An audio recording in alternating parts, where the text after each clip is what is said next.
کیا ہارنا واقعی ایک انتخاب ہے؟ عمران خان کے فلسفے کے مطابق بالکل ایسا ہی ہے۔ آج ہم اسی طاقتور سوچ کی گہرائی میں جائیں گے اور یہ دیکھیں گے کہ کس طرح ناکامی کو کامیابی کا زینہ بنایا جا سکتا ہے۔ چلیں اس سفر کا آغاز کرتے ہیں۔ تو بنیاد کیا ہے اس پوری سوچ کی؟ وہ یہ ایک جملہ ہے: انسان صرف تب ہارتا ہے جب وہ ہار مان لیتا ہے۔ ذرا سوچئے اس پر۔ اس کا مطلب یہ ہوا کہ اصل لڑائی کسی مخالف سے نہیں بلکہ ہمارے اپنے اندر، اپنے ذہن میں لڑی جا رہی ہے۔ جی ہاں، اصل میدان جنگ یہ کوئی باہر کی دنیا نہیں ہے، یہ ہمارے اپنے ذہن کے اندر ہے۔ یہی وہ جگہ ہے، وہ سٹیج ہے جہاں ہار اور جیت کا اصل فیصلہ ہوتا ہے۔ اچھا، تو اس کو تھوڑا اور کھولتے ہیں۔ دیکھیں، ایک ہوتی ہے جسمانی لڑائی، جہاں سامنے کوئی مخالف ہوتا ہے اور ہاں اس میں ہار ہو سکتی ہے۔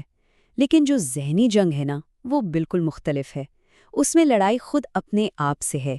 یہاں ہارنا ایک فیصلہ ہے، ایک انتخاب۔ مطلب جب تک کوئی ہمت نہیں ہارتا، کھیل ختم نہیں ہوتا۔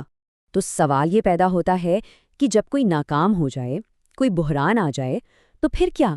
کیا سب کچھ وہیں ختم ہو جاتا ہے؟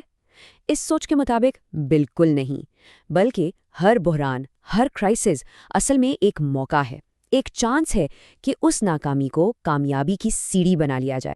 تو بحران کا مطلب اینڈ آف دا روڈ نہیں ہے۔ یہ تو سمجھیں کہ ایک آئینہ آپ کے سامنے آ گیا ہے۔ یہ وہ وقت ہے جب کوئی ٹھہر کر خود سے سوال کرتا ہے کہ اچھا، غلطی کہاں ہوئی؟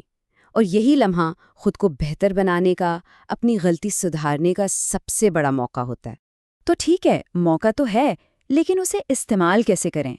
اس کے کچھ سٹیپس ہیں۔ سب سے پہلے تو یہ ماننا کہ ہاں سیٹ بیک ہوا ہے، لیکن اس کا مطلب یہ نہیں کہ ہار مان لی ہے۔ پھر گہرائی میں جا کر دیکھیں کہ اصل وجہ کیا تھی غلطی کی۔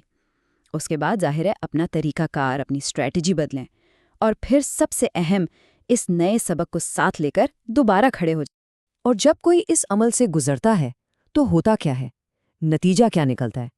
ہوتا یہ ہے کہ انسان صرف اپنی جگہ پر واپس نہیں آتا، نہیں، وہ پہلے سے کہیں زیادہ مضبوط ہو کر واپس آتا ہے۔ یہ ریزیلینس کا، یعنی ثابت قدمی کا ایک کمال کا سائیکل ہے۔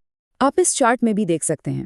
ہاں، ناکامی وقتی طور پر کمزور کرتی ہے، اسٹرینتھ لیول نیچے جاتا ہے، لیکن جب کوئی اس سے سیکھ کر دوبارہ کھڑا ہوتا ہے نا، تو پہلے سے بھی زیادہ طاقتور ہوتا ہے۔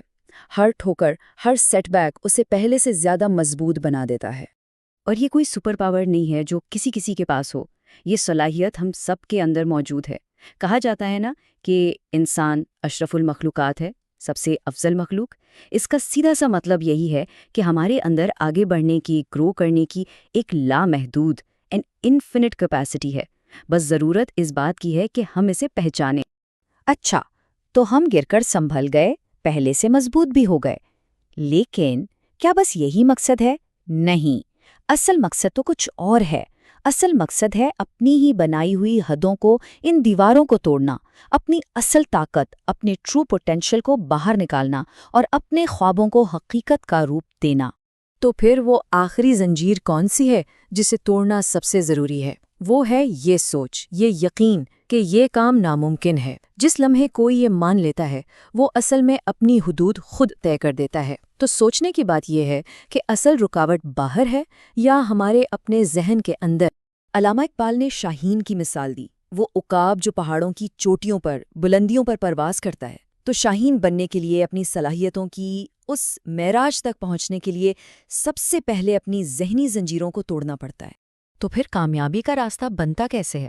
دیکھیں، ہر چیز کی شروعات ایک خواب سے ہوتی ہے، لیکن صرف خواب دیکھنا کافی نہیں، اس خواب کو اپنے ذہن میں ویژولائز کرنا پڑتا ہے، اسے زندہ کرنا پڑتا ہے۔ اور یہی سب سے اہم نقطہ آتا ہے، جو چیز ذہن میں دیکھی جا سکتی ہے اسے حقیقت میں بھی حاصل کیا جا سکتا ہے۔ تصور ہی منزل کا پہلا قدم ہے۔